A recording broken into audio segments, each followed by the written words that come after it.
Good morning, everybody. I hope everybody's doing well today. Pretty much getting ready to start doing my workout today. Over the weekend, I had the opportunity to take care of a lot of things regarding my fitness while I was working some other stuff.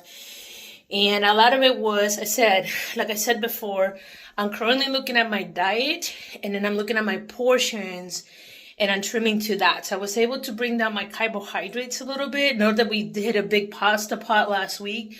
But I'm being more, because I'm now tracking it again, I'm being more cautious on what I'm putting on my plate.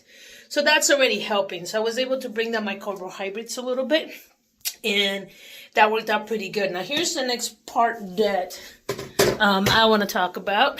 The worst part is facing the scale. Let me show you. So I've had Fitbit for a long time. This is one of the Fitbit scales.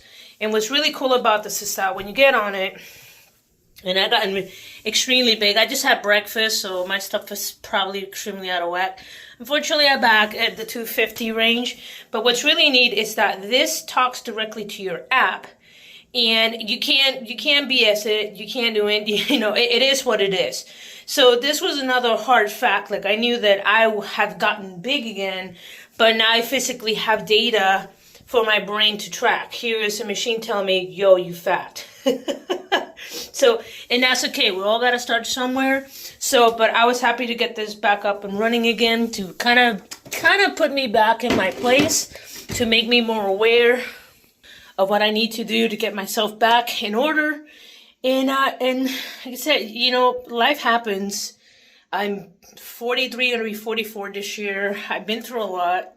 And I can either sit here and cry about it, or I could try to do something about it in a rate that I can handle it. So that's what we're doing, okay? So let's go ahead and go for my morning walk. Today I plan to do arms. And then after that, I'm hoping to kind of talk about a little bit more about some of the other prep that I'm doing, probably in another video. But let's get today's workout going. Okay, so I'm out and about. I did reach a really big milestone this weekend. I was pretty happy about that. I was able to easily walk 2 miles. And afterwards, my body didn't pay for it very dearly. That is going to try to be my constant from now on. I try to keep it at 2 miles. I want to work myself back up to 5 miles with baby steps. As I mentioned before, I unfortunately had an injury on both my feet that kind of prevented me from pretty much working out. I gotta be careful. There's people going to work. Try not to get pancaked today. That would suck.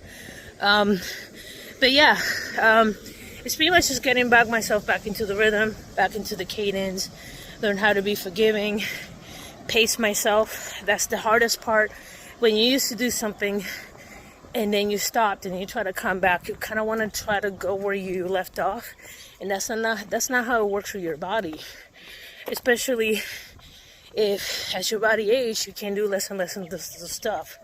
So, yeah, so this weekend was a lot of kind of making myself aware of what I've been doing. And the bottom line is, even though I was still, quote unquote, according to myself, I was working out, the fact is my diet was atrocious. And if you know anything about fitness, literally the success is, what is it, 70% kitchen, 30% gym or something like that. It's mostly your diet. If your diet is dog doo-doo, you're not going to be successful. And I know we all love to watch all these bodybuilders pretty much eat pizza and stuff. Trust me, I met quite a few competitors. I've been friends with some of them. And I could tell you, those people have a very rigid diet almost every day. And what you're seeing is like their one cheat meal, their one treat for the month. But other than that, everything else is very calculated, low sodium, based on their macros for their body or for what they're trying to accomplish. So yeah, you cannot outpace a bad diet.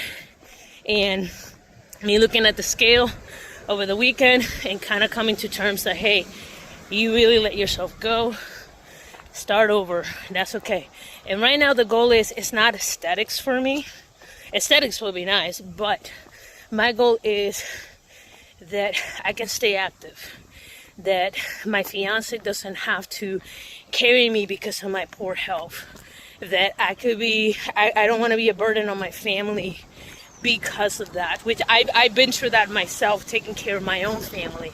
So yeah, so there's a lot for this journey. But anyway, I'm gonna stop talking now. I'm gonna finish the 2-mile walk, and I'll talk to you guys soon. Okay, so this is what I got planned for this morning. Today's gonna be arms. I eventually have to do legs. Legs is like my weakest point in my body because of my injuries. So I gotta come up with a workout for my legs for me. And then, so I'm gonna start with arm curls with a bar. I'm gonna do light today. I'm not gonna go with the 40s. I'm just gonna do with the 20s. So it'll be around 25, 30 pounds. Hammer curls. Overhead press. I put it twice by accident. Bent over row and rear delto fly. So that's pretty much what I'm going to be trying to do this morning. All right, let's get going. I was built to last with the webs I'm weaving. I could change the past with all I'm achieving. Got my foot on the gas, never stop competing. If you break like glass, then this life's gonna end. I wanna be the best in the game, invest in my name. Check no restraints, I'm obsessed with the pain. I ingest, I retain, assess and I change. Possessed by the thought I'll be free one day from society's restraints. Money, clout and fame, mud, disease, a plague. We all love to hate, have to play the game, have to make a name. All our insecurities are on display. This is war with the enemy, think that it was meant to be. Living in a time where disease is on every screen. I won't let them fester me, I know most are festering. Negativity is a plague for the mentally weak. No mercy, all I got is working. Never stop searching, never quench the thirsty. I'm toxic and psychotic, with this logic you can't stop it. It's been chronic since I was a boy, so neurotic and chaotic. Built to last with the webs I'm weaving. I could change the past with all I'm achieving. Got my foot on gas, never stop competing. If you break like glass, then this life's gonna eat 'em. Make mistakes real fast, then you learn how to beat 'em. If you take off the cast, you can see all the healing. If the pain's in the past, move on from the grave and put your foot on the gas. No, never stop competing, yeah. I'm done for the morning. It is stupid humid this morning. Here, let me show you. I keep a humidity tracker all over my house. This one is 76% humidity right now. I literally am drenching in water. You can see me. I'm just drenched. But the good part is, let me show you what we got done today. Okay, I managed to get some arm curls in, hammer curls, single arm curls, overhead press. I got rid of bent over row. My back was just feeling it. Real deltoid flies, and then arm curls with a single bar. And I was only using a basic chair from my living room. The good part is I got this at IKEA. It's a plastic chair, so if I sweat all over it, it's not a big deal. I like furniture like this because I have cats. They can't scratch it. It's awesome. Anyway, with that, I'm done for this morning. I will continue setting up the workout for the rest of the week and looking at some more recipes. But for today, I need a shower. Give me, I'm dying. Till next time, guys. Don't forget to like and subscribe to the channel. I appreciate you all watching my shenanigans. Y'all take care. Peace.